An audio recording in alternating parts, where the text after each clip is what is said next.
ಓಂ ಪಾಪಾವಲಿ ಪಾಟನ ಪಟ್ವಪಾಂಗಃ ಶ್ರೀಪಾಣಿ ಪದ್ಮಾಂಚಿತಜಾನುಜಂಘಃ ಗೋಪಾಲಬಾಲಃ ಕೃಪಯಾ ಸ್ವಯಂ ನಃ ಶ್ರೀ ಪಾಂಡುರಂಗೋ ಭವತು ಪ್ರಸನ್ನಃ.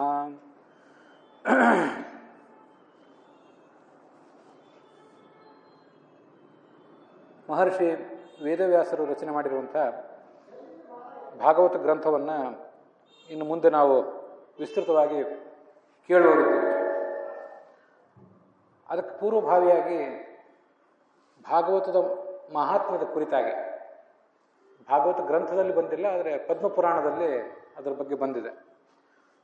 ಭಾಗವತದ ಮಹಾತ್ಮ್ಯ ಒಂದು ಬಾರಿ ನಾವು ಕೇಳಿ ಸಿದ್ಧರಾದರೆ ಇಷ್ಟು ಮಹತ್ವ ಇರುವ ಭಾಗವತ ಗ್ರಂಥವನ್ನು ನಾವು ವಿಸ್ತೃತವಾಗಿ ಕೇಳಬೇಕು ಅಂತ ನಮಗೂ ಒಂದು ಹಂಬಲ ಮೂಡ್ತು. ಅದಕ್ಕಾಗಿ ಭಾಗವತದ ಮಹಾತ್ಮ್ಯವನ್ನು ಕೇಳಬೇಕು ಅಂತ ಕಳೆದ ದಿವಸದಲ್ಲಿ ತೊಡಗಿದ್ದೀವಿ. ಸ್ವಲ್ಪ ಭಾಗ ಅದರಲ್ಲಿ ಕೇಳಿದ್ದೀವಿ ಕಳೆದ ದಿವಸ. ನಾರದರು ದೇವತೆಗಳಿಗೆ, ಋಷಿಗಳಿಗೆ, ದೈತ್ಯರಿಗೆ ಎಲ್ರಿಗೂ ಕೂಡ ತುಂಬ ಚಿರಪರಿಚಿತರಾದವರು, ಎಲ್ಲಿಗೂ ಕೂಡ ತುಂಬ ಆತ್ಮೀಯರು ಕೂಡ. ಯಾವತ್ತೂ ಯಾವುದೇ ರೀತಿಯಾದ ದುಃಖ, ವಿಷಾದ ಅದು ಅವ್ರಿಗೆ ಆಗಿದ್ದಿಲ್ಲ. ಆದರೆ ಅದೊಂದು ಸಂದರ್ಭದಲ್ಲಿ ಮಾತ್ರ ಅವರಿಗೆ ತುಂಬ ಚಿಂತೆ ಆಗಿತ್ತು. ಯಾಕೆ ಚಿಂತೆ ಆಗಿತ್ತು ಅವರೇ ಹೇಳ್ತಾರೆ. ಅದನ್ನು ಕಳೆದ ದಿವಸ ಕೇಳಿದ್ದೀವಿ. ನಾನು ಬದರಿ ಕ್ಷೇತ್ರ, ಪುಷ್ಕರ ಕ್ಷೇತ್ರ, ಶ್ರೀರಂಗ ಕ್ಷೇತ್ರ, ಗೋದಾವರಿ ನದಿ, ಹೀಗೆ ಎಲ್ಲ ಕಡೆ ಓಡಾಡಿದೆ. ಆದರೆ ಎಲ್ಲಿಯೂ ಕೂಡ ಈ ಸತ್ಯ ಅನ್ನುವುದಿಲ್ಲ, ತಪಸ್ಸು ಅನ್ನುವುದಿಲ್ಲ, ಶೌಚ ಅನ್ನುವುದಿಲ್ಲ, ದಯೆ ಇಲ್ಲ, ದಾನ ಮಾಡಬೇಕು ಅನ್ನೋ ಬುದ್ಧಿ ಇಲ್ಲ. ಪ್ರತಿಯೊಬ್ಬರದ್ದು ಆಲೋಚನೆ ಹೊಟ್ಟೆ ಹೊರ್ಕೊಳ್ಳೋದು ಹೇಗೆ ಅಂತ ಇಷ್ಟೇ. ಪ್ರತಿಯೊಬ್ಬರು ಕೆಟ್ಟ ಮಾತುಗಳನ್ನೇ ಆಡ್ತಿರ್ತಾರೆ, ಮೋಸದ ಮಾತುಗಳನ್ನೇ ಆಡ್ತಾರೆ. ಅಂಥ ಜನರ ನಡುವೆ ನಾನು ಓಡಾಡಬೇಕಾಯ್ತು.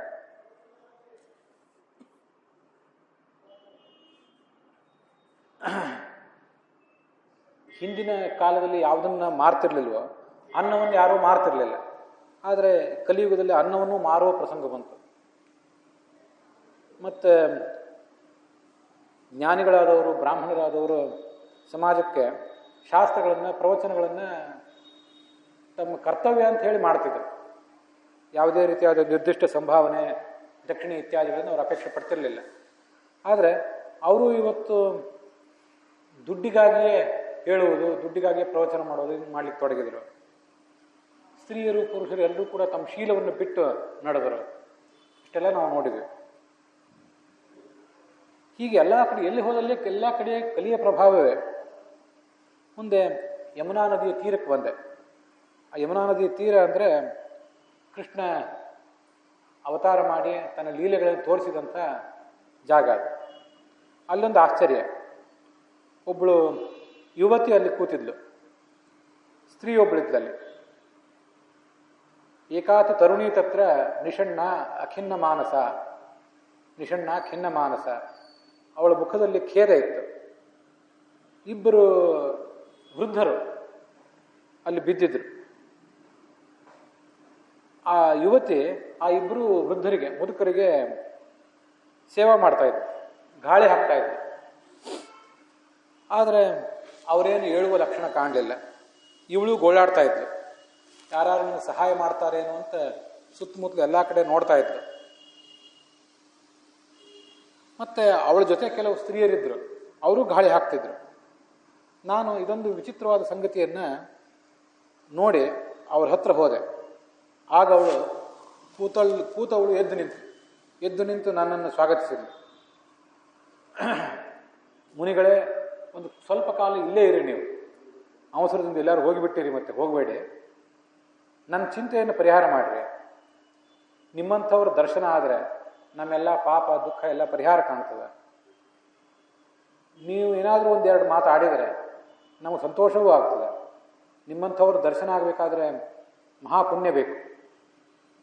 ಯದಾ ಭಾಗ್ಯಂ ಭವೇತ್ ಭೂರಿ ಭವತೋ ದರ್ಶನಂ ತದಾ. ಅದಕ್ಕೆ ನಾರದರು ಕೇಳಿದರು, ನೀನು ಯಾರು? ಮತ್ತೆ ಈ ಇಬ್ಬರು ವೃದ್ಧರು ಇಲ್ಲಿ ಬಿದ್ದಿದ್ದಾರಲ್ಲ, ಮುದುಕರು, ಇವರಿಬ್ಬರು ಯಾರು? ಮತ್ತೆ ಇಷ್ಟು ಜನ ಸ್ತ್ರೀಯರಿದ್ದಾರಲ್ಲ ಇಲ್ಲಿ, ಹೆಂಗಸರು, ಇವರೆಲ್ಲ ಯಾರು? ಇದನ್ನೆಲ್ಲ ಸ್ವಲ್ಪ ಬಿಡಿಸಿ ಹೇಳು ಅಂತ ಕೇಳಿದರು ನಾರದರು. ಆಗ ಆಕೆ ತನ್ನ ಕಥೆ ಹೇಳಿಕ್ಕೆ ತೊಡಗಿದ್ಲು. ನಾನು ಭಕ್ತಿ. ಭಕ್ತಿ ಏನಿದೆ, ಭಗವಂತನಲ್ಲಿ ಭಕ್ತಿ, ಭಗವಂತನಲ್ಲಿ ಭಕ್ತರು ಮಾಡಬೇಕಾದ ಭಕ್ತಿ ಪ್ರೇಮ ಏನಿದೆ, ಆ ಪ್ರೇಮವೇ ಮೈವೆತ್ತು ಬಂದು ಮೂರ್ತಿ ಧರಿಸಿ ಒಂದು ಸ್ತ್ರೀಯಾಗಿ ಇದ್ದಳು. ಇದು ಸಂಸ್ಕೃತ ಭಾಷೆಯ ವೈಶಿಷ್ಟ್ಯ. ಸ್ತ್ರೀ ಅಂದರೆ ಸ್ತ್ರೀಲಿಂಗನೇ, ಅದೆಲ್ಲರಿಗೂ ಗೊತ್ತು ನಮಗೆ. ಭಕ್ತಿ ಎನ್ನುವುದು ಸಂಸ್ಕೃತದಲ್ಲಿ ಸ್ತ್ರೀಲಿಂಗ ಶಬ್ದ. ಪುಸ್ತಕ ಅಂತಂದರೆ ನಪುಂಸಕಲಿಂಗ ಶಬ್ದ. ಸೂರ್ಯ ಚಂದ್ರ ಪುಲ್ಲಿಂಗ ಶಬ್ದ. ಭಕ್ತಿ ಎನ್ನುವುದು ಈ ಸಂಸ್ಕೃತದಲ್ಲಿ ಸ್ತ್ರೀಲಿಂಗ ಶಬ್ದ. ಶಬ್ದನೂ ಸ್ತ್ರೀಲಿಂಗ. ಆ ಭಕ್ತಿ ಎಂಬ ಶಬ್ದದಿಂದ ಕರೆಸ್ಕೊಳ್ಳುವಂತಹ ಹೆಣ್ಣು ಕೂಡ ಅವಳಂತೂ ಸ್ತ್ರೀಯೇ. ಇದು ಸಂಸ್ಕೃತದ ವೈಶಿಷ್ಟ್ಯ. ಕನ್ನಡದಲ್ಲಿ ನಾವು ನಾನು ದೇವರಲ್ಲಿ ಭಕ್ತಿಯನ್ನು ಮಾಡಬೇಕು, ಅವನಿಗೆ ದೇವರಲ್ಲಿ ಭಕ್ತಿ ಚೆನ್ನಾಗಿದೆ ಇದೆ ಅಂತೀವಿ. ಕನ್ನಡದಲ್ಲಿ ಭಕ್ತಿ ಅನ್ನೋದು ಇದೆ ಅಂತ ನಪುಂಸಕಲಿಂಗ ಶಬ್ದ ಅದು ಕನ್ನಡದಲ್ಲಿ. ಆದರೆ ಸಂಸ್ಕೃತದಲ್ಲಿ ಭಕ್ತಿ ಎನ್ನುವುದು ಸ್ತ್ರೀಲಿಂಗ ಶಬ್ದ. ಅದಕ್ಕೊಂದು ವೈಶಿಷ್ಟ್ಯ. ಶಬ್ದವೂ ಸ್ತ್ರೀಲಿಂಗ, ವ್ಯಕ್ತಿಯೂ ಸ್ತ್ರೀಲಿಂಗ. ನಾನು ಭಕ್ತಿ. ಇಬ್ಬರು ಇಲ್ಲಿದ್ದಾರಲ್ಲ ಮುದುಕರು, ಇವರಿಬ್ಬರು ನನ್ನ ಮಕ್ಕಳು. ಇವನು ಆಶ್ಚರ್ಯ. ತಾಯಿ ಇನ್ನೂ ತರುಣಿಯಾಗಿದ್ದಾಳೆ, ಮಕ್ಕಳು ಮಾತ್ರ ಮುದುಕರಾಗಿಬಿಟ್ಟಿದ್ದಾರೆ. ಮುದುಕರಾಗಿದ್ದಾರೆ, ನೆಲದ ಮೇಲೆ ಬಿದ್ದಿದ್ದಾರೆ, ಹೇಳಲಿಕ್ಕಾಗ್ತಿಲ್ಲ ಅವರು. ಯಾರವರು ಇಬ್ಬರು ಮಕ್ಕಳು ಯಾರು ಅಂದರೆ ಜ್ಞಾನ ಮತ್ತು ವೈರಾಗ್ಯ. ಜ್ಞಾನ ಅಂದರೆ ತತ್ವಜ್ಞಾನ, ಭಗವಂತನ ಕುರಿತು ಏನು ನಾವು ತಿಳ್ಕೊಳ್ತೀವಲ್ಲ ಆ ಜ್ಞಾನವೇ ಜ್ಞಾನ. ವೈರಾಗ್ಯ ಅಂದರೆ ಪ್ರಾಪಂಚಿಕ ವಿಷಯಗಳ ಬಗ್ಗೆ ಅನಾಸಕ್ತಿ. ಇದನ್ನು ನಾವು ವೈರಾಗ್ಯ ಅಂತೇವೆ. ತಂದೆ ತಾಯಂದಿರಿಂದ ಮಕ್ಕಳು ಹುಟ್ಟುತ್ತಾರಲ್ಲ, ಆ ಥರ ಭಕ್ತಿ ಎಂಬ ತಾಯಿಯಿಂದ ಜ್ಞಾನ ಮತ್ತು ವೈರಾಗ್ಯಗಳು ಅನ್ನುವ ಮಕ್ಕಳು ಹುಟ್ಟಿದ್ದಾರೆ. ನೋಡು, ಭಕ್ತಿ ಅನ್ನೋದು ಮೂಲ ಅಂತ ಗೊತ್ತಾಗ್ತದೆ ಇದರಿಂದ. ಭಕ್ತಿ ಅನ್ನೋದು ನಮ್ಮಲ್ಲಿ ಹೃದಯದಲ್ಲಿ ಹೆಪ್ಪುಗಟ್ಟಿ ಇದ್ದರೆ ಅದರಿಂದ ಭಗವಂತ ಸಂತೋಷಪಟ್ಟು ನಮಗೊಂದಿಷ್ಟು ಜ್ಞಾನ ಕೊಡ್ತಾನೆ. ಅದರಿಂದ ವೈರಾಗ್ಯ ಬರೋದು ಸಾಧ್ಯ. ಅದಿಲ್ಲದೆ ಹೋದರೆ ವೈರಾಗ್ಯ ಬರೋದು ಸಾಧ್ಯ ಇಲ್ಲ. ಇವರಿಬ್ಬರು ನನ್ನ ಮಕ್ಕಳು. ನಾನಿನ್ನೂ ತರುಣಿಯಾಗಿದ್ದೇನೆ, ಆದರೆ ಈ ಜ್ಞಾನ ಮತ್ತು ವೈರಾಗ್ಯಗಳೆಂಬ ನನ್ನ ಮಕ್ಕಳು ಮಾತ್ರ ಮುದುಕರಾಗಿಬಿಟ್ಟಿದ್ದಾರೆ. ಅವ್ರಿಗೆ ಯಾಕೆ ಮುಪ್ಪು ಬಂತು ಈ ಅಕಾಲದಲ್ಲಿ ಅಂದರೆ ಕಾಲಯೋಗಿನ ಜರ್ಜರು. ಕಲಿಕಾಲದ ಕಾರಣದಿಂದಾಗಿ ಅವರಿಬ್ಬರು ಅಕಾಲದಲ್ಲಿ ಮುಪ್ಪಿಗೆ ವಶ ಆಗಿದ್ದಾರೆ. ಇದೊಂದು ಸ್ವಾರಸ್ಯ ಸಂಗತಿ. ಕಲಿಕಾಲದಲ್ಲಿ ನಮ್ಮ ದೇಹನೂ ಕೂಡ ಅಕಾಲದಲ್ಲಿ ಮುಪ್ಪಿಗೊಳಗಾಗ್ತದೆ. ಹಿಂದಿನ ಕಾಲದಲ್ಲಿ ಮಧ್ಯ ವಯಸ್ಸು 60, 50, 60, 70 ತನಕನೂ ಗಟ್ಟಿಮುಟ್ಟಾಗಿರ್ತಿದ್ರು, ಸಾಯೋ ತನಕನೂ ಗಟ್ಟಿಮುಟ್ಟಾಗಿರ್ತಿದ್ರು. ಯಾವ ಕಾಲದಲ್ಲಿ ಆದರೂ ಸಾಯಲೇಬೇಕು, ಅದು ವಿಷಯ ಬೇರೆ, ಅಂತೂ ಆವಾಗ ಅವ್ರು ಗಟ್ಟಿಮುಟ್ಟಾಗಿರ್ತದೆ. ಕಲಿಕಾಲದಲ್ಲಿ ನಮ್ಮ ದೇಹಕ್ಕೂ ಕೂಡ ಮುಪ್ಪು ಅಕಾಲದಲ್ಲಿ ಬರ್ತದೆ. ಹಾಗೆ ಜ್ಞಾನ ವೈರಾಗ್ಯಗಳೆಂಬ ಆ ಭಾವಗಳಿಗೂ ಕೂಡ ಮುಪ್ಪು ಬಂದಿದೆ ಕಲಿಕಾಲದಿಂದ. ಕಲಿ ಎನ್ನುವುದು ಎಲ್ಲವನ್ನೂ ಹಾಳು ಮಾಡ್ತದೆ. ಇದು ಸ್ವಾರಸ್ಯ. ಹಿಂದಿನವರು ಶಕ್ತಿಶಾಲಿಗಳಾಗಿರ್ತಿದ್ರು, ಬೇಕಾದಷ್ಟು ಊಟ ಮಾಡ್ತಿದ್ರು. ಅವರಷ್ಟು ತಿನ್ನುವ ಶಕ್ತಿ ನಮಗಿಲ್ಲ, ಅವರಷ್ಟು ಕೆಲಸ ಮಾಡುವ ಶಕ್ತಿ ಇಲ್ಲ, ಅವರಷ್ಟು ದಯೆ ಕಾರುಣ್ಯ ಮೊದಲಾದ ಸದ್ಗುಣಗಳು ನಮಗಿಲ್ಲ. ಅವ್ರಿಗೇನು ಯೌವನ ಇರ್ತಿತ್ತು ಆ ಯೌವನವೂ ನಮಗಿಲ್ಲ. ಕಲಿ ದೈಹಿಕವಾಗಿಯೂ ನಮ್ಮನ್ನು ಬಾಧೆಗೀಡು ಮಾಡ್ತಾನೆ, ಹಾಗೆ ಮಾನಸಿಕವಾಗಿಯೂ ನಮ್ಮನ್ನು ಬಾಧೆಗೀಡು ಮಾಡ್ತಾನೆ. ಕಲಿಯ ಪ್ರಭಾವ ಇದು. ಮತ್ತು ಈ ಸ್ತ್ರೀಯರು ಯಾರು ಅಂದರೆ ಇವರೆಲ್ಲ ಗಂಗಾ, ಯಮುನಾ, ಸರಸ್ವತಿ, ಕಾವೇರಿ, ಕೃಷ್ಣ, ಈ ನದಿಗಳು ಇವರೆಲ್ಲ ನನ್ನ ಸಹಚರರು. ಇವರೆಲ್ಲ ನನಗೆ ಸೇವಾ ಮಾಡಬೇಕು ಅಂತ ಬಂದಿದ್ದಾರೆ. ಇದೂ ಸ್ವಾರಸ್ಯ ಸಂಗತಿ. ಈ ಗಂಗಾ ನದಿ, ಯಮುನಾ ನದಿ ಇವೆಲ್ಲ ಶಬ್ದಗಳು ಸ್ತ್ರೀಲಿಂಗ. ಎಲ್ಲ ನದಿಗಳು ಅಂತೀವಿ, ನದಿ ದೇವತೆಯರು ಅಂತೀವಿ. ಇದು ನಮ್ಮ ದೇಶದ, ನಮ್ಮ ಸಂಸ್ಕೃತಿಯಲ್ಲಿರುವಂಥ ಒಂದು ವೈಶಿಷ್ಟ್ಯ. ಭೂಮಿ ಅಂತೀವಿ, ಭೂತಾಯಿ ಅಂತೇವೆ. ಭೂತಾಯಿ ಅನ್ನೋದು ನಮ್ಮಲ್ಲಿ ಸಂಸ್ಕೃತದಲ್ಲಿ ಇದು ಸ್ತ್ರೀ. ಸಂಸ್ಕೃತದ ಪ್ರಭಾವದಿಂದಾಗಿ ಕನ್ನಡದಲ್ಲಿ ಕೂಡ ಅದು ಸ್ತ್ರೀಯೇ ಭೂಮಿ ಅನ್ನೋದು. ಬೆಳಗಾಗಿ ಎದ್ದು ಯಾರ್ಯಾರು ನನದೇನು ಅಂದರೆ ನಮಗೆ ಅನ್ನ ಕೊಡುವಂಥ ಭೂತಾಯಿಯನ್ನು ನನದೇನು ಅಂತೇವೆ ನಾವು. ನಮಗಿದು ಗೊತ್ತದೆ. ಬೇರೆ ಭಾಷೆಗಳಲ್ಲಿ ಭೂಮಿ ಅನ್ನೋದು ನಪುಂಸಕಲಿಂಗ. ನಮ್ಮ ಸಂಸ್ಕೃತದಲ್ಲಿ ಮತ್ತು ಸಂಸ್ಕೃತದ ಪ್ರಭಾವದಿಂದಾಗಿ ಕನ್ನಡದಲ್ಲಿ ಭೂಮಿ ಅನ್ನೋದು ಸ್ತ್ರೀ. ಯಾಕೆಂದರೆ ಅದು ದೇವತೆ ಸ್ತ್ರೀ. ಹಾಗೆ ಗಂಗಾ ದೇವತೆ, ಯಮುನಾ ದೇವತೆ, ಸರಸ್ವತಿ ದೇವತೆ, ಕಾವೇರಿ, ಕೃಷ್ಣ ಇವೆಲ್ಲ ದೇವತೆಯರು ಕೂಡ ಸ್ತ್ರೀಯರೇ. ಅವರೆಲ್ಲರಲ್ಲಿ ನಾವು ಸ್ನಾನ ಮಾಡಿದರೆ ಭಕ್ತಿ ಹುಟ್ಟುತ್ತದೆ. ಭಕ್ತಿ ಯಾವಾಗ ಬರ್ತದೆ? ಈ ಭಕ್ತಿ ಎನ್ನುವ ಸ್ತ್ರೀಯ ಸೇವಾಕ್ಕಾಗಿ ಅವರೆಲ್ಲ ಬಂದು ನಿಂತಿದ್ದಾರೆ. ಅದರ ಅರ್ಥ ಏನಂದರೆ, ಅವರಲ್ಲಿ ಗಂಗಾ ನದಿಗೆ ಹೋಗಿದ್ರಿ, ಯಮುನಾ ನದಿಗೆ ಹೋದ್ರಿ, ಕೃಷ್ಣ ಕಾವೇರಿ ಎಲ್ಲಿ ಹೋದ್ರೂ ಕೂಡ ಅಲ್ಲೆಲ್ಲ ಸ್ನಾನ ಮಾಡಿದ್ದರ ಫಲ ಏನು? ಬರೀ ಮೈ ಸ್ವಚ್ಛ ಮಾಡ್ಕೊಳ್ಳೋದಲ್ಲ. ಮೈ ಸ್ವಚ್ಛ ಮಾಡ್ಕೊಳ್ಳಿಕ್ಕೆ ಅಷ್ಟು ದೂರ ಹೋಗಬೇಕಾಗಿಲ್ಲ. ನಮ್ಮ ಊರಿನೊಳಗೆ, ನಮ್ಮ ಮನೆಯೊಳಗೆ ನಾವು ಸ್ನಾನ ಮಾಡಿದರೂ ಮೈ ಸ್ವಚ್ಛ ಆದೀತು. ಆದರೆ ಅಲ್ಲೆಲ್ಲ ಹೋಗಿ ಸ್ನಾನ ಮಾಡಿದ್ದರ ಫಲ ಭಕ್ತಿ ನಮ್ಮಲ್ಲಿ ಸ್ಫುರಿಸುವುದು. ಭಕ್ತಿ ಎನ್ನುವ ದೇವತೆಯ ಸೇವಾಕ್ಕಾಗಿ ನಿಂತವರು ಇವರೆಲ್ಲ, ಗಂಗಾ ಯಮುನಾ ಕೃಷ್ಣ ಕಾವೇರಿ ಇವರೆಲ್ಲ. ಮತ್ತೆ ದೇವತೆಗಳು ಕೂಡ ಆ ಗಂಗಾ ಯಮುನಾ ನದಿ ಮೊದಲಾದ ನದಿಗಳಿಗೆ ಗೌರವ ಕೊಡ್ತಾರೆ, ಅಲ್ಲಿ ಸೇವಾ ಮಾಡ್ತಾರೆ. ಇಷ್ಟೆಲ್ಲ ನಡೆದಿದೆ. ಆದರೂ ನನಗೊಂದು ನೆಮ್ಮದಿ ಇಲ್ಲದಂತಾಗಿಬಿಟ್ಟಿದೆ, ಸಂತೋಷವೇ ಇಲ್ಲ ನನಗೆ. ಇದಿಷ್ಟು ನಾನು ನನ್ನ ಕತೆ ಹೇಳಿದೆ. ಅದಷ್ಟೇ ಅಲ್ಲ, ನನ್ನ ಕತೆ ಬಹಳ ದೊಡ್ಡದಿದೆ, ಅದನ್ನು ನೀವು ಕೇಳಬೇಕು. ಮತ್ತು ನನಗೊಂದಿಷ್ಟು ಏನಾದ್ರು ಸುಖ ಆಗುವಂಥ ಕೆಲಸ ನೀನು ಮಾಡಬೇಕು. ನಾರದರಿಗೆ ಅವಳು ಕೇಳ್ತಾಳೆ, ನಾನು ಎಲ್ಲಿ ಹುಟ್ಟಿದೆ ಅಂದರೆ, ಉತ್ಪನ್ನ ದ್ರಾವಿಡೇ ಸಾಹಂ ವೃದ್ಧಿಂ ಕರ್ನಾಟಕೇ ಗತ ಕ್ವಚಿತ್ ಕ್ವಚಿನ್ ಮಹಾರಾಷ್ಟ್ರೇ ಗುರ್ಜರೇ ಜೀರ್ಣತಾಂ ಗತ. ನಾನು ಹುಟ್ಟಿದ್ದೆಲ್ಲಿ ಅಂದರೆ ದ್ರವಿಡ ದೇಶದಲ್ಲಿ ಹುಟ್ಟಿದೆ. ದ್ರವಿಡ ದೇಶ ಅಂದರೆ ತಮಿಳು ಮಾತಾಡುವ ಪ್ರದೇಶಗಳು. ನಾವೀಗ ದ್ರವಿಡ ಅನ್ನೋದನ್ನು ತಮಿಳು, ತೆಲುಗು, ಕನ್ನಡ, ತಮಿಳು, ಮಲಯಾಳಿ, ಕನ್ನಡ, ತೆಲುಗು ಮತ್ತು ತುಳು ಭಾಷೆ ಇಷ್ಟನ್ನು ಸೇರಿಸಿ ದ್ರವಿಡ ಭಾಷೆಗಳು ಅಂತೇವೆ. ಆದರೆ ಸೂಕ್ಷ್ಮವಾಗಿ ವಿಚಾರ ಮಾಡಿದರೆ ದ್ರವಿಡ ಅಂದರೆ ತಮಿಳು ಅಂತ ಗಮನಿಸಿ. ದ್ರವಿಡ ಅದನ್ನು ಸಂಸ್ಕೃತ ಶಬ್ದವನ್ನು ಸರಿಯಾಗಿ ಹೇಳಲಿಕ್ಕಾಗದೇ ಇದ್ದಾಗ ಅದು ತಮಿಳ ಆಯಿತು. ಆದರೆ ನಾವು ಇವಳು ಹುಟ್ಟಿದ್ದೆಲ್ಲಿ ಅಂದರೆ ದ್ರವಿಡ ದೇಶದಲ್ಲಿ ಹುಟ್ಟಿದ್ಲು ಈ ಭಕ್ತಿ ದೇವತೆ. ಬೆಳೆದಲ್ಲಿ ಅಂದರೆ ಕರ್ನಾಟಕ ದೇಶದಲ್ಲಿ ಬೆಳೆದು. ಬಹಳ ಸ್ವಾರಸ್ಯ ಸಂಗತಿ. ಇಲ್ಲೇ ದಾಸರು ಸಂತರು ಎಲ್ಲ ಹುಟ್ಟಿ ಭಗವಂತನನ್ನು ನಾನಾ ರೀತಿಯಿಂದ ಕೊಂಡಾಡುವಂಥ ವಚನಗಳನ್ನು ಮತ್ತು ಪದಗಳನ್ನೆಲ್ಲ ಬರೆದರು. ಕರ್ನಾಟಕದ ಹೀಗೆ ಬೆಳೆದ್ಲು. ಮತ್ತು ಇಲ್ಲಿಂದ ಮುಂದೆ ಮಹಾರಾಷ್ಟ್ರಕ್ಕೆ ಹೋದೆ. ಮಹಾರಾಷ್ಟ್ರದಲ್ಲೂ ಮುಂದುವರಿತು ನಂದು. ಕೊನೆಗೆ ಮಹಾರಾಷ್ಟ್ರವನ್ನು ದಾಟಿ ಮುಂದೆ ಹೋಗುವಾಗ, ಅಲ್ಲಿಂದ ಮುಂದೆ ಗುಜರಾತಿನ ಪ್ರದೇಶಕ್ಕೆ ಹೋಗುವಾಗ ಅಲ್ಲಿ ನನಗೆ ಮುಪ್ಪು ಬಂತು. ಯಾರಿಗಾದರೂ ಒಮ್ಮೆ ಮುಪ್ಪು ಬರಲೇಬೇಕು. ನನಗೂ ಹಾಗೆ ಕ್ರಮವಾಗಿ ಮುಪ್ಪು ಬಂತು. ಅಲ್ಲಿ ಏನಾಯಿತು, ಕಲಿಕಾಲದ ಪ್ರಭಾವದಿಂದಾಗಿ ನಾಸ್ತಿಕರು ನನ್ನ ಮೇಲೆ ದಾಳಿ ಮಾಡಿದರು. ದಾಳಿ ಮಾಡಿ ನನ್ನ ಕೈ ಕಾಲು ಮೊದಲಾದವುಗಳನ್ನೆಲ್ಲ ಕತ್ತರಿಸಿಬಿಟ್ರು. ನನಗೆ ಹಾನಿ ಮಾಡಿದರು ಅವರು. ಪಾಖಂಡೈ ಖಂಡಿತಾಂಗಕ, ಪಾಖಂಡರು, ನಾಸ್ತಿಕರು, ನಮ್ಮ ದೇಶದ ಸಂಸ್ಕೃತಿ, ನಮ್ಮ ದೇಶದ ಧರ್ಮವನ್ನು ಒಪ್ಪದೇ ಇದ್ದವರು ಅವರೆಲ್ಲ ನನ್ನ ಮೇಲೆ ದಾಳಿ ಮಾಡಿದರು. ಭಕ್ತಿ ಸಂಸ್ಕೃತಿ ಎಲ್ಲವೂ ಹಾಳಾಯಿತು. ದುರ್ಬಲಾಹಂ ಚಿರಂಯಾತ, ನಾನು ಅದರಿಂದ ನನಗೆ ಶಕ್ತಿ ಕುಂದಿತ್ತು. ಈ ಮಕ್ಕಳು ಜ್ಞಾನ ವೈರಾಗ್ಯ ಅನ್ನೋ ಈ ಮಕ್ಕಳನ್ನು ಕರ್ಕೊಂಡು ಅವರೂ ಮಂದರಾದರು, ನಾನೂ ಮಂದಳಾದೆ. ಇಂಥ ದುಸ್ಥಿತಿ ನನಗೆ.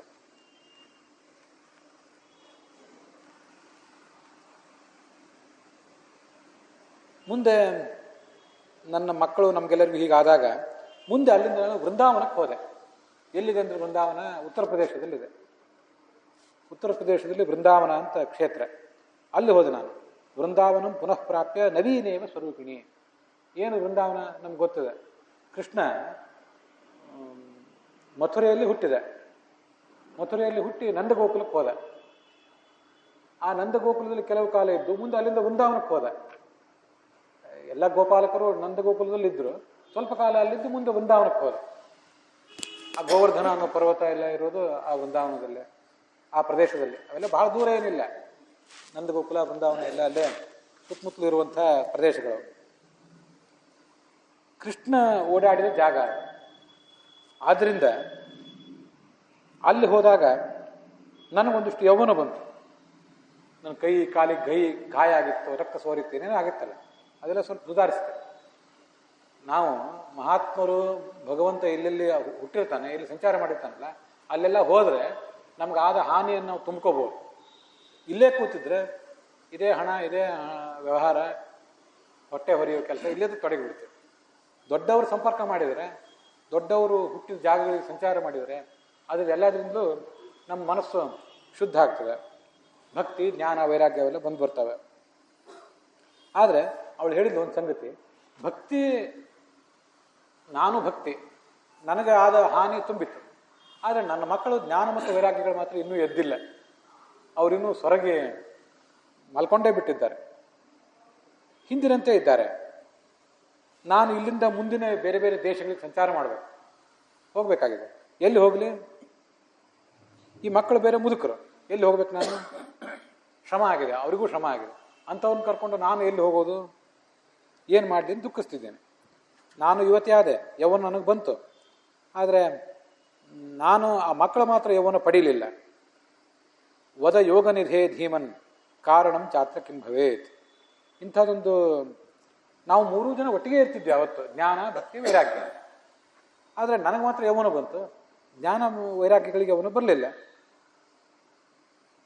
ಯೋಗ ನಿಧೆ ಅಂತ ನಾರದರನ್ನ ಆ ಭಕ್ತಿ ಸಂಬೋಧನೆ ಮಾಡಿದ್ರು.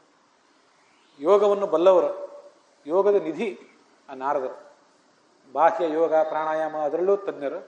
ಅಂತರಂಗದ ಯೋಗ ನಾವೇನು ಭಗವದ್ಗೀತಾದಲ್ಲಿ ನೋಡ್ತೇವೆ, ನಾನು ಮಾಡುವುದಲ್ಲ ಯಾವ ಕೆಲಸವನ್ನು, ಭಗವಂತನೇ ಮಾಡಿಸೋದು, ಮಾಡುವ ಎಲ್ಲ ಕೆಲಸವೂ ಭಗವಂತನ ಪೂಜಾ ಅನ್ನುವುದೇ ಯೋಗ.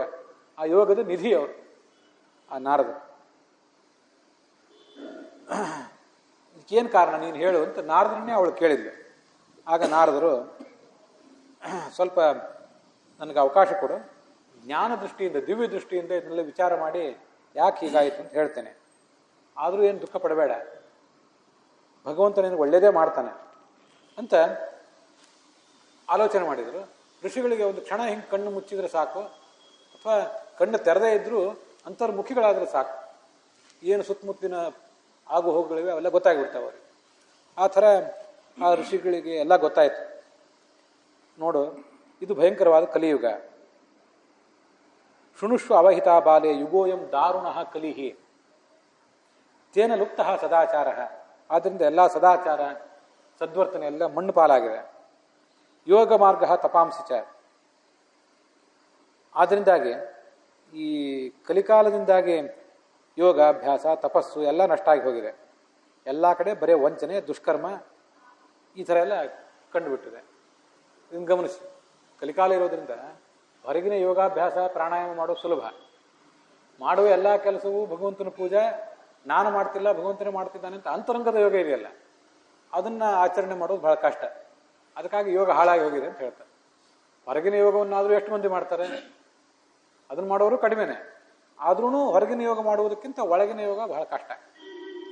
ಜನರಲ್ಲಿ ಯಾವತ್ತೂ ಮೋಸವೇ ತುಂಬಿಕೊಂಡ್ಬಿಟ್ಟಿದೆ ಎಲ್ಲ ಕಡೆ. ಜನಾಹ ಅಘಾಸುರಾಯಂತೆ ಶಾಠ್ಯ ದುಷ್ಕಾಮಕರ್ಮಿಣಃ.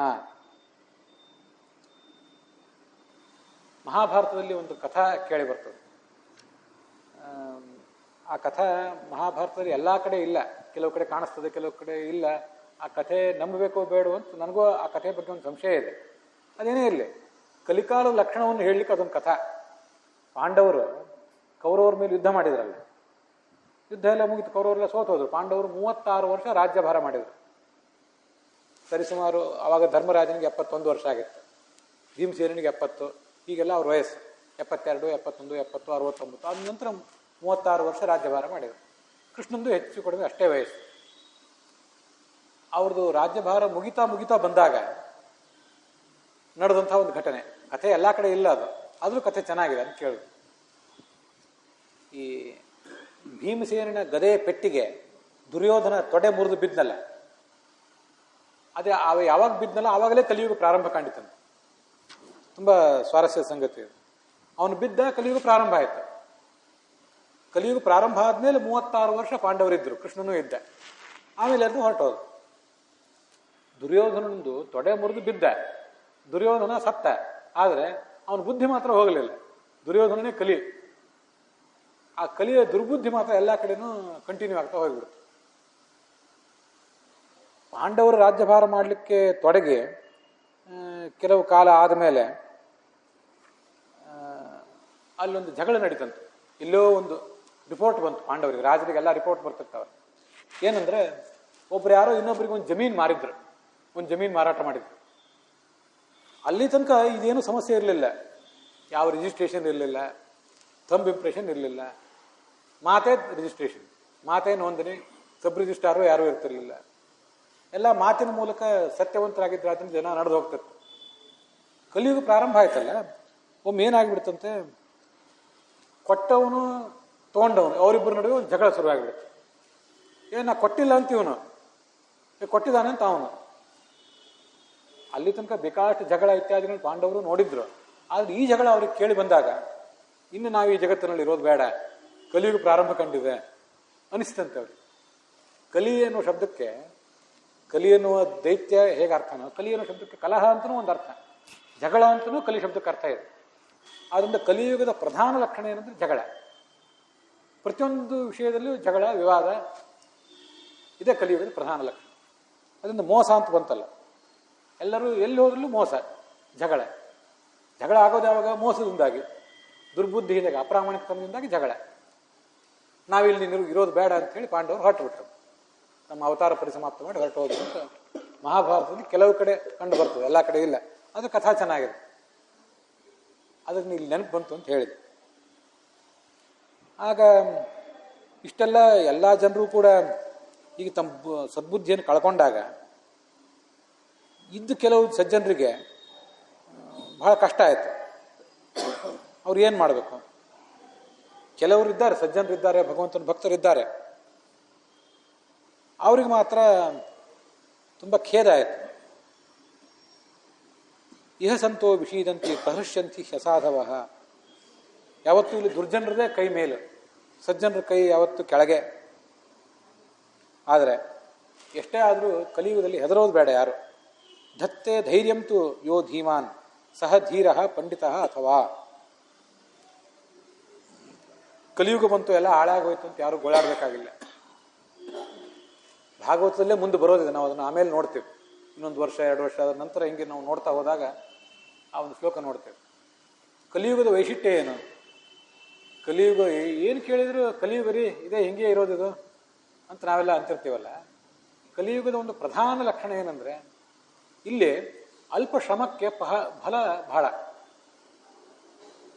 ಕೃತಯುಗದಲ್ಲಿ, ತ್ರೇತಾಯುಗದಲ್ಲಿ ದೊಡ್ಡ ದೊಡ್ಡ ಯಜ್ಞ ಮಾಡಿ, ಮಹಾ ಧರ್ಮ ಕಾರ್ಯ ಮಾಡಿ ಏನು ಪುಣ್ಯ ಪಡಿಬೇಕಾಗಿತ್ತು, ಏನು ಭಗವಂತನ ಅನುಗ್ರಹ ಆಗ್ತಿತ್ತು. ಇವತ್ತು ನೀವು ಅಷ್ಟು ದೊಡ್ಡ ದೊಡ್ಡ ಯಜ್ಞ ಮಾಡೋರು ಯಾರು? ಮಾಡಿಸೋರು ಯಾರು? ಜೀವನ ನಡೆಸೋದೇ ಕಷ್ಟ ಆಗಿಬಿಟ್ಟಿದೆ. ಅದರಿಂದ ದೊಡ್ಡ ದೊಡ್ಡ ಯಜ್ಞ, ಯಾವುದೋ ಹೋಮ, ಇದ್ರ ಗೋಜಿಗೆ ಹೋಗ್ಬೇಡ್ರಿ. ಹರಿಕೀರ್ತನ, ಭಗವಂತನ ಕೀರ್ತನೆ ಮಾಡ್ರಿ, ಅದರಿಂದ ಸಿಕ್ಬಿಡ್ತದೆ. ಕಲೇಹೇ ದೋಷನೇ ದೇಹೇ ರಾಜನ್ ಏಕಃ ಗುಣ. ಕಲಿ ಅಂದ್ರೆ ಅನೇಕ ದೋಷಗಳನ್ನು ತುಂಬಿಕೊಂಡದಂಥ ಒಂದು ದುರ್ಗುಣದ ಖನಿ ಅದು. ಅಲ್ಲೊಂದು ಗುಣ ಇದೆ, ದೊಡ್ಡ ಗುಣ. ಅದೇನೆಂದ್ರೆ ಅಲ್ಪ ಭಕ್ತಿಗೂ ಕೂಡ, ಅಲ್ಪ ಶ್ರಮಕ್ಕೂ ಕೂಡ ಮಹಾಫಲ. ಇದು ಕಲಿಯುಗದ ಲಕ್ಷಣ. ಆದ್ರಿಂದ ನಾವೆಲ್ಲ ಕಲಿಯುಗದ ಬಗ್ಗೆ ಒಂದು ಭರವಸೆ ಇಡಬೇಕು. ಕಲಿ ಕೆಟ್ಟದ್ದು ಅಂತ ಸುಮ್ಮನೆ ಗೋಳಾಡಿ ಉಪಯೋಗಿಲ್ಲ. ಯಾರೇ ಕಲಿ ಎಷ್ಟೇ ಕೆಟ್ಟವನಾದ್ರೂ, ಯಾರೊಳಗೆ ಭಗವಂತನ ಭಕ್ತಿ ತುಂಬಿದೆ ಅಂಥವ್ರನ್ನೇನು ಯಾವ ಕಲಿಯೋ ಅಲಗಾಡಿಸೋಕ್ಕೆ ಸಾಧ್ಯ ಇಲ್ಲ. ಆದ್ರಿಂದ ನಾವು ಭಗವಂತನಲ್ಲಿ ಭಕ್ತಿ ಮಾಡೋದು, ಶಾಸ್ತ್ರ ಪ್ರವಚನಗಳನ್ನು ಕೇಳುವುದು, ಧರ್ಮ ಕಾರ್ಯ ಮಾಡುವುದು, ಇನ್ನೊಬ್ಬರನ್ನ ಯಾವ ಕಾರಣಕ್ಕೂ ದ್ವೇಷಿಸದೇ ಇರೋದು. ಭಗವದ್ಗೀತಾದಲ್ಲಿ, ಭಾಗವತದಲ್ಲಿ ನಾವು ನೋಡ್ತಾ ಬಂದಿದ್ದೀವಿ. ಯಾವ ಕಾರಣಕ್ಕಾಗಿಯೂ ಯಾರನ್ನು, ಯಾವ ವರ್ಗ, ಜಾತಿ, ಅಂತಸ್ತು, ಸ್ಥಾನ, ಮಾನ, ಯಾವ ಕಾರಣದಿಂದ ಯಾರನ್ನೂ ದ್ವೇಷಿಸುವಂತಿಲ್ಲ. ಎಲ್ಲರೂ ಭಗವಂತನ ಪ್ರತಿಮಾಗಳು ಅನ್ನೋ ಎಚ್ಚರ ಹೀಗೆ ಇಟ್ಕೊಂಡಿದ್ರೆ ಕಲಿ ಏನು ಮಾಡ್ತಾನೆ? ಆದ್ರಿಂದ ಕಲಿ ಬಂತಂತ ಹೀಗೆ ಹೆದರ್ಕೋಬೇಡಿ, ಧೈರ್ಯ ತಾಳ್ರಿ. ಕಲಿಯ ದೋಷ ಎಲ್ಲ ತಾನಾಗೆ ಹೋಗ್ತದೆ, ನೀನು ಧೈರ್ಯ ತಾಳು.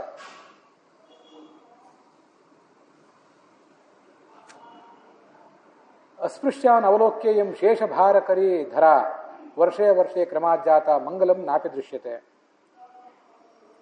ಈ ಭೂಮಿ ಏನಾಗಿದೆ, ದುರ್ಜನರ ಭಾರದಿಂದ ತುಂಬ ಸಂಕಷ್ಟಕ್ಕೊಳಗಾಗಿದೆ. ಈ ಭೂಮಿಯೂ ಕೂಡ,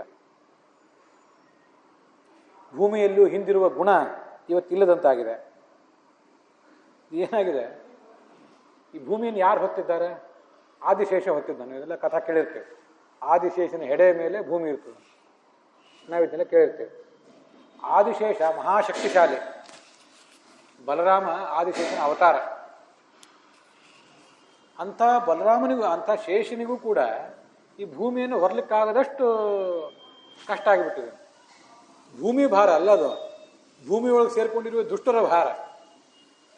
ಭೂಮಿ ಭಾರ ಅವನು ಅಂತಾನೆ, ಭೂಮಿ ಏನು ದೊಡ್ಡದ್ರಿ, ಈ ಭಾರ ನಾನು ಎಷ್ಟೋ ಕಾಲದಿಂದ ಹೊತ್ತೇ ಇದ್ದೇನೆ, ಭೂಮಿ ಯಾವಾಗ ಸೃಷ್ಟಿ ಕಂಡಿದೆಯೋ ಆವಾಗಿಂದನೂ ಹೊತ್ತಿದ್ದೇನೆ, ನನಗಿದೇನು ಯಾವತ್ತೂ ಅಷ್ಟು ಭಾರ ಅಂತಿರಲಿಲ್ಲ. ಈ ದುರ್ಜನರ ಭಾರ ಮಾತ್ರ ನಂಗೆ ತಾಳ್ಲಿಕ್ಕಾಗ್ತಿಲ್ಲ ಅಂತದನ್ನು. ಮಂಗಳಕರ ವಸ್ತು, ಒಂದು ಯೋಗ್ಯ ಮಂಗಳ ಕಲ್ಯಾಣ ಅನ್ನೋದು ಎಲ್ಲೂ ಕಾಣ್ತಾನೆ ಇಲ್ಲ. ಎಲ್ಲಿ ಹೋದ್ರು ಅಮಂಗಳನೇ.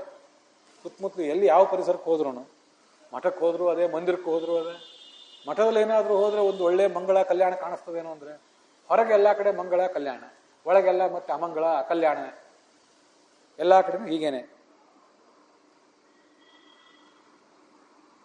ಆದ್ರಿಂದ ಏನಾಯ್ತು, ನಿನ್ನನ್ನು ಮತ್ತು ನಿನ್ನ ಮಕ್ಕಳನ್ನು ಅಂದರೆ ಭಕ್ತಿಯನ್ನು ಮತ್ತು ಜ್ಞಾನ ವೈರಾಗ್ಯವನ್ನು ಯಾರೂ ಕೇಳೋರಿಲ್ಲದಂತಾದರು.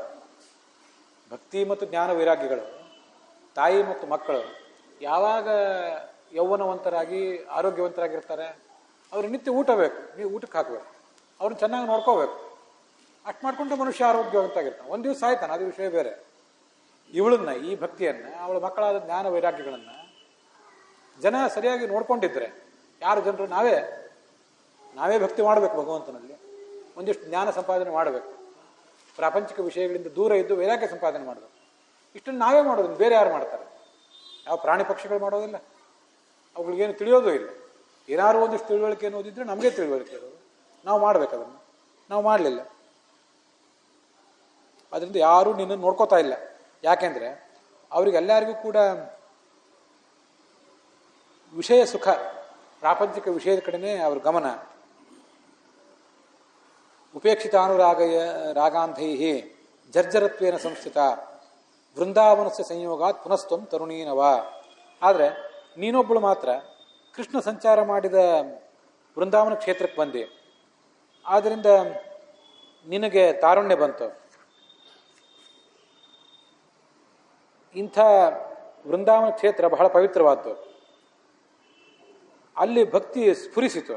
ಆದರೆ ಜ್ಞಾನ ಮತ್ತು ವೈರಾಗ್ಯಗಳಿಗೆ ಮಾತ್ರ ಇನ್ನೂ ತಾರುಣ್ಯ ಬಂದಿಲ್ಲ. ಅವರಿಬ್ಬರು ಮುದುಕರೇ ಆಗಿದ್ದಾರೆ. ಆಗ ಅವಳಿಗೂ ಈ ನಾರದರ ಮುಖದಿಂದ ಮತ್ತಷ್ಟು ಕಥೆಗಳನ್ನು ಕೇಳಬೇಕು ಅಂತ ಅನಿಸ್ತು. ಸ್ವಲ್ಪ ಇನ್ನಷ್ಟು ನಿಮ್ಮಂತಹ ಜ್ಞಾನಿಗಳು ಬಂದಿದ್ದೀರಿ, ಕಥೆಗಳನ್ನು ಹೇಳ್ರಿ, ನಾನು ಕೇಳ್ತೀನಿ ಅಂತ ಅವಳು ಕೇಳಲಿಕ್ಕೆ ತೊಡಗಿಲ್ಲ. ಏನು ಕೇಳಿದ್ಲಂತ ಅವಳು? ಈ ಕಲಿ ಈ ಜಗತ್ತಿನಲ್ಲಿ ಕಾಲಿಟ್ನಲ್ಲ, ಯಾಕೆ ಕಾಲಿಟ್ಟ? ಕಥಂ ಪರೀಕ್ಷಿತಾರಾಜ್ಞ ಸ್ಥಾಪಿತೋ ಹಿ ಅಶುಚಿ ಕಲಿಹಿ ಪ್ರವೃತ್ತೇತು ಕಲವು ಸರ್ವಸಾರ ಕುತ್ರ ಗತೋ ಮಹಾನ್. ಪರೀಕ್ಷಿತ ರಾಜ ಅಂದರೆ ಪಾಂಡವರ ಮೊಮ್ಮಗ. ಪಾಂಡವರ ನಡುವಿನ ಪಾಂಡವ ಅರ್ಜುನ, ಆ ಅರ್ಜುನನ ಮಗ ಅಭಿಮನ್ಯು, ಅಭಿಮನ್ಯುವಿನ ಮಗನೇ ಪರೀಕ್ಷಿತ. ಅಂಥ ಪರೀಕ್ಷಿತ ಈ ಕಲಿಗೆ ಈ ಜಗತ್ತಿನಲ್ಲಿ ಒಂದಿಷ್ಟು ಅವಕಾಶ ಯಾಕೆ ಮಾಡಿಕೊಟ್ಟ? ಅವರಿದ್ದಾಗ ಪಾಂಡವರು ಮೇಲೆ ಹೋದ್ರಲ್ಲ, ಭೂಮಿಯನ್ನು ಬಿಟ್ಟು ಹೋದ್ರು. ಹೋಗುವಾಗ ಅವ್ರ ಮಗ ಅಭಿಮನ್ಯು ಇರಲಿಲ್ಲ, ಅವನು ಮೊದಲೇ ಯುದ್ಧದಲ್ಲಿ ತೀರ್ಕೊಂಡಿದ್ದ. ಪರೀಕ್ಷಿತನನ್ನ ಸಾಮ್ರಾಜ್ಯದ ಮೇಲೆ ಕೂಡಿಸಿ ಹೋದರು. ಪಾಂಡವರ ಮೊಮ್ಮಗ ರಾಜ್ಯ ಆಳುತ್ತಿದ್ದಾಗ ಕಲಿಗೆ ಅವಕಾಶ ಯಾಕಾಯಿತು? ಮತ್ತೆ ಈ ಕಲಿಯುಗ ಕಾಲಿಟ್ಟಾಗ ಎಲ್ಲ ವಸ್ತುಗಳ ಸದ್ಗುಣವು, ಮನುಷ್ಯನ ಮನಸ್ಸಿನ ಸದ್ಗುಣ, ಆಹಾರದ ಸತ್ವ ಎಲ್ಲವೂ ಹಾಳಾಗಿ ಹೋಯ್ತಲ್ಲ, ಯಾಕೆ? ಮತ್ತು ಭಗವಂತ ಆದರೂ ಕೂಡ ಇದನ್ನೆಲ್ಲ ನೋಡಿ ಹೇಗೆ ಸಹಿಸಿಕೊಂಡಿದ್ದಾನೆ? ಇದು ನಮಗೂ ಎಲ್ಲರಿಗೂ ಬರೋ ಪ್ರಶ್ನೆ. ದೇವರು ಯಾಕೆ ಇನ್ನೂ ಇದನ್ನೆಲ್ಲ ಸಹಿಸಿಕೊಂಡಿದ್ದಾನೆ? ಇದನ್ನು ಅವನು ದೇವರು ಸರ್ವಸಮರ್ಥ ಅಂತ ಆದಮೇಲೆ, ಇಷ್ಟೆಲ್ಲ ರಾಕ್ಷಸರ ದುಷ್ಟರ ಹಾವಳಿ ಇದ್ದ ಮೇಲೆ ಕರುಣಾಶಾಲಿಯಾದ ಭಗವಂತ ಯಾಕೆ ಅಧರ್ಮವನ್ನು ಸಹಿಸಿಕೊಂಡಿದ್ದಾನೆ? ಇದು ನಮಗೂ ಎಲ್ಲರಿಗೂ ಪ್ರಶ್ನೆ ಬರ್ತಿರ್ತದೆ. ಹಾಗಂತ ಅವಳಿಗೂ ಪ್ರಶ್ನೆ ಬಂದಿತ್ತು. ಅದಕ್ಕೆ ನೀವು ಉತ್ತರ ಕೊಡಬೇಕು ಅಂತ ಕೇಳ್ಕೊಂಡ್ಲವಳು. ಆಗ ನಾರದರು, ಪ್ರೇಮತಃ ಶ್ರವಣಂ ಕುರು, ಇಷ್ಟು ಪ್ರೀತಿಯಿಂದ ಭಕ್ತಿಯಿಂದ ನೀನು ಕೇಳ್ತಾ ಇದ್ದಿ, ಹಾಗಾದರೆ ಹೇಳ್ತೇನೆ ಕೇಳು. ಈ ಕಥೆ ಕೇಳಿದ್ರಿಂದ ನಿನ್ನ ದುಃಖ ಒಂದಿಷ್ಟು ಪರಿಹಾರ ಕಾಣ್ತದೆ. ಕೃಷ್ಣ ಭೂಮಿಯನ್ನು ತೊರೆದು ಪರಂಧಾಮಕ್ಕೆ ಹೋದ, ತನ್ನ ಅವತಾರ ಪರಿಸಮಾಪ್ತ ಮಾಡಿ ಹೊರಟೋದ. ಆಗ ಕಲಿ ಈ ನೆಲದ ಮೇಲೆ ಕಾಲಿಟ್ಟ. ವಾಸ್ತವಿಕವಾಗಿ ಅವನು ಸತ್ತು 36 ವರ್ಷ ಆಗಿತ್ತು. ದುರ್ಯೋಧನ ಭೀಮನ ಗದೆ ಪೆಟ್ಟಿಗೆ ತೊಡೆ ಮುರಿದು ಬಿದ್ನಲ್ಲ, ಆವಾಗಲೇ ಕಲಿಗೂ ಪ್ರಾರಂಭ ಕಂಡಿತ್ತು. ಆದರೂ ಪಾಂಡವರಿದ್ದಾಗ ಅಷ್ಟವನು ಆ ಕಲಿ ಜೀವ ಅದು ಹೆಚ್ಚು ಹಾವಳಿ ಮಾಡಿದ್ದಿಲ್ಲ. ಪಾಂಡವರು ಹೋದ್ಮೇಲೆ ಮತ್ತೆ ಅದಕ್ಕೆ ಸ್ವಲ್ಪ ಬಲ ಬಂತು ಪರೀಕ್ಷಿತನ ಕಾಲದಲ್ಲಿ. ಪರೀಕ್ಷಿತನು ಹೋದ್ಮೇಲೆ ಮತ್ತೆ ಜನ್ಮೇಜಯನ ಕಾಲದಲ್ಲಿ ಮತ್ತಷ್ಟು ಬಲ ಬಂತು. ಮುಂದೆ ಹೋದಂತೆ ಪಾಂಡವರ ಜ್ಞಾನಭಕ್ತಿ ವೈರಾಗ್ಯ, ಅವರ ಸರ್ವಶ್ರೇಷ್ಠತೆ ಅವರ ಮೊಮ್ಮಗ ಪರೀಕ್ಷಿತನಿಗಿರೋದಿಲ್ಲ. ಮುಂದೆ ಬಂದಂತೆ ಅವೆಲ್ಲ ಕಡಿಮೆ ಆಗ್ತಾ ಹೋಗ್ತದೆ. ಆವಾಗ ಕಲಿಯ ಪ್ರಭಾವ ಹೆಚ್ಚಾಗ್ತಾ ಹೋಗ್ತದೆ. ಹೀಗೆ ಭಗವಂತ ಪರಂಧಾಮಕ್ಕೆ ಹೊರಟೋದ್ನಲ್ಲ, ಆಗ ಕಲಿ ಹೆಚ್ಚು ಎಲ್ಲರನ್ನು ಹಾಳು ಮಾಡ್ಲಿಕ್ಕೆ ತೊಡಗಿದ. ದೃಷ್ಟೋ ದಿಗ್ವಿಜಯ ರಾಜ್ಞ ದೀನವಚ್ಚರಣಂ ಗತಃ. ಇದು ಭಾಗವತದಲ್ಲೂ ಕಥಾ ಬರ್ತದೆ ಮುಂದೆ. ಪರೀಕ್ಷಿತ ಒಂದು ಬಾರಿ ತಾನು ಪಟ್ಟಕ್ಕೆ ಬಂದ ಮೇಲೆ, ರಾಜ್ಯಾಧಿಕಾರ ಸ್ವೀಕಾರ ಮಾಡಿದ ಮೇಲೆ, ಒಂದು ಬಾರಿ ಎಲ್ಲ ಸಾಮ್ರಾಟರನ್ನ ಎಲ್ಲರನ್ನು ತನ್ನ ಹತೋಟಿಯಲ್ಲಿ ಇಟ್ಕೋಬೇಕು, ಸಾಮಂತರನ್ನ ಅಂತ ಹೊರಟಿದ್ನಲ್ಲ. ಆಗ ಒಂದು ಕಡೆ ಕಲಿ ಅವನಿಗೆ ಕೈ ಸಿಕ್ಕನಂತೆ. ಕೈ ಸಿಕ್ಕಾಗ ಅವನು ಹಿಡ್ಕೊಂಡಂತೆ ಪರೀಕ್ಷಿತ. ಇವನು ಅವನನ್ನು ಕೊಂದೇ ಹಾಕಬೇಕು ಅಂತ ಹೋಗಿದ್ದ, ನೀವು ಸರಿಯ ಶಾಸ್ತಿ ಮಾಡಬೇಕು. ಆಗ ಅವನೇನು ಮಾಡಿದ, ನಿನಗೆ ಶರಣ ಹೋಗಿದ್ದೇನೆ, ದಯವಿಟ್ಟು ನನ್ನ ಕಾಪಾಡು ಅಂತ ಕೇಳ್ಕೊಂಡ್ಬಿಟ್ಟ. ಶರಣ ಬಂದವ್ರನ್ನ ಕೊಲ್ಲಬಾರದು ಅಂತ ಇವೊಂದು ರಾಜರ ಧರ್ಮ. ಶರಣಾಗತರಾದವ್ರಿಗೆ ಶಸ್ತ್ರ ಎತ್ತಬಾರದು. ಯಾಕೆಂದ್ರೆ ರಾಜ ಎಲ್ಲೇ ಇರಲಿ ಅಲ್ಲೇನೊಂದು ಸತ್ವ ಇದ್ದರೆ ಸತ್ವವನ್ನು, ಸಾರವನ್ನು ಸ್ವೀಕಾರ ಮಾಡಬೇಕು. ಎಲ್ಲದೂ ಕೆಟ್ಟದಲ್ಲ, ಪೂರ್ಣ ಕಲಿಯೂ ಕೆಟ್ಟದಲ್ಲ. ಕಲಿಯಲ್ಲಿ ಒಂದು ಮಹತ್ವ ಇದೆ. ಆ ರಾಜನಿಗೆ ಅದು ಗೊತ್ತಿತ್ತು. ಅದೇನು ಮಹತ್ವ ಅಂದ್ರೆ ಇದೆ. ತ್ರೇತಾಯುಗದಲ್ಲಿ ಇಲ್ಲದೇ ಇರುವ ಮಹತ್ವ ಕಲಿಯಲ್ಲಿ ಏನಿದೆ ಅಂದರೆ, ಭಕ್ತಿಗೆ ಸಂಕೀರ್ತನಕ್ಕೆ ಹೆಚ್ಚು ಮಹತ್ವ. ಕಲವು ತದ್ ಹರಿಕೀರ್ತನ. ಅಲ್ಪ ಪ್ರಯತ್ನಕ್ಕೆ ಮಹಾಪುಣ್ಯ ಇದೆ ಕಲಿಯುಗದಲ್ಲಿ. ಇಂಥದ್ದೊಂದು ಕಲಿಯುಗಕ್ಕೆ ಅವಕಾಶ ಕೊಡೋಣ ಸ್ವಲ್ಪ ಅನಿಸಿತ್ತಂತ ರಾಜನಿಗೆ, ಅನಿಸಿರಬಹುದಾಗ. ಯತ್ಫಲಂ ನಾಸ್ತಿ ತಪಸಾ ನಯೋಗೇನ ಸಮಾಧಿನ ತತ್ಫಲಂ ಲಭ್ಯತೆ ಸಮ್ಯಕ್ ಕಲವು ಕೇಶವ ಕೀರ್ತನಾತ್. ನೀವು ಕೇಳಿರ್ತೀರಿ, ಹಿಂದಿನ ಕಾಲದಲ್ಲಿ ತಪಸ್ಸು ಮಾಡ್ತಿದ್ರು. ಹೇಗೆ ತಪಸ್ಸು ಮಾಡ್ತಿದ್ರು ಅಂದ್ರೆ, ಪಂಚಾಗ್ನಿ ಮಧ್ಯದಲ್ಲಿ ತಪಸ್ಸು ಮಾಡೋದು ಅಂತ. ಒಂದು ಉರಿ ಬಿಸಿಲಿನ ಓಪನ್ ಪ್ರದೇಶ, ಮುಂದೆ ಅಗ್ನಿ, ಹಿಂದೆ ಅಗ್ನಿ, ಅಕ್ಕಪಕ್ಕದಲ್ಲಿ ಅಗ್ನಿ, ಮೇಲೆ ಸೂರ್ಯ, ಅದೊಂದು ಅಗ್ನಿ, ಸುತ್ತ 4 ಅಗ್ನಿಗಳು. ಅಂತ ಉರಿ ಬಿಸಿಲಿನ ತಪಸ್ಸು. ಒಂದು ನಿಂತ್ಕೊಂಡು ತಪಸ್ಸು ಮಾಡೋದು, ಹೆಬ್ಬೆರಳಿನ ಮೇಲೆ ನಿಂತು ತಪಸ್ಸು ಮಾಡೋದು. ಇವರೇ ತಪಸ್ಸಿನ ರೀತಿ ಹಿಂದಿನವ್ರು ಮಾಡ್ತಿದ್ರು. ಇನ್ನು ಕೆಲವರು, ನಾವು ಹೊರಗೆ ಕೂತು ತಪಸ್ಸು ಮಾಡ್ಲಿಕ್ಕೆ ಹೋದರೆ ಜನ ನಮಗೆ ತೊಂದರೆ ಕೊಡ್ತಾರೆ ಅಂತೇಳಿ ನೀರಿನ ಆಳದಲ್ಲಿ ಮುಳುಗಿ ತಪಸ್ಸು ಮಾಡ್ತಿದ್ರು. ಎಷ್ಟೋ ವರ್ಷ ಕಾಲ ನೀರಿಂದ ಹೊರಗೆ ಬರ್ತಿರ್ಲಿಲ್ಲ, ಕಣ್ಣಿಗೆ ಕಾಣಿಸ್ಕೊತಿರ್ಲಿಲ್ಲ. ಇನ್ನು ಎಷ್ಟೋ ಜನ ಗುಹೆಯಲ್ಲಿ ಹೋಗಿ ಕುತ್ಕೊಂಡ್ಬಿಟ್ಟಿರ್ತಿದ್ರು, ಜನಸಾಮಾನ್ಯರು ಭೇಟಿಯೇ ಬೇಡ. ಇಷ್ಟೆಲ್ಲ ಕಷ್ಟಪಟ್ಟು ಭಗವಂತನ ಧ್ಯಾನ ಮಾಡ್ತಿದ್ರು. ಅದು ತಪಸ್ಸು. ಯೋಗ, ಸಮಾಧಿ, ಗಂಟೆಗಳ ಗಟ್ಟಲೆ ಹೊರಗಿನ ಪರಿವೇ ಇಲ್ಲದೇ ಸಮಾಧಿಯಲ್ಲಿ ಇರ್ತಿದ್ರು. ಅಷ್ಟೆಲ್ಲ ಆ ಕಾಲದಲ್ಲಿ ಅಷ್ಟೆಲ್ಲ ಕಷ್ಟಪಟ್ಟಾಗ ಏನೊಂದು ಫಲ ಸಿಕ್ತಿತ್ತು, ಪುಣ್ಯ ಸಿಕ್ತಿತ್ತು. ಕಲಿಯುಗದಲ್ಲಿ ಕೇಶವ ಕೀರ್ತನ, ಒಂದಿಷ್ಟು ಭಗವಂತನನ್ನು ನಾಮಸ್ಮರಣೆ ಮಾಡಿಬಿಟ್ಟು ಮಾತ್ರಕ್ಕೆ ಅಷ್ಟೆಲ್ಲ ಫಲ ಅನಾಯಾಸ ಸಿಗ್ತದೆ. ಆದ್ರಿಂದ ಈ ಕಲಿಯುಗದ ಜನರಿಗೆ ಒಂದಿಷ್ಟು ಅನುಕೂಲ ಆಗಲಿ. ಈ ಕಲಿ ರಾಜನನ್ನು ಕಲಿಯನ್ನು ಕೊಂದು ಹಾಕಿಬಿಟ್ರೆ ಒಂದು ಕಲಿಯುಗ ನಡೆಯೋದು ಹೇಗೆ? ಕಲಿಯುಗ ನಡೀಲಿ. ಯಾರು ಒಂದಿಷ್ಟು ಜನ ಸಜ್ಜನರಿದ್ದಾರೆ, ಭಕ್ತರಿದ್ದಾರೆ, ಅವ್ರಿಗೊಂದಿಷ್ಟು ಅನುಕೂಲ ಆಗಲಿ ಅಂತ ರಾಜ ಆಲೋಚನೆ ಮಾಡಿದ. ಆ ಕಾರಣಕ್ಕಾಗಿ ಅವನನ್ನು ಕೊಂದಿದ್ದಿಲ್ಲ ಅವನು ಅಂತಾರೆ ನಾರದ. ಆದ್ರಿಂದ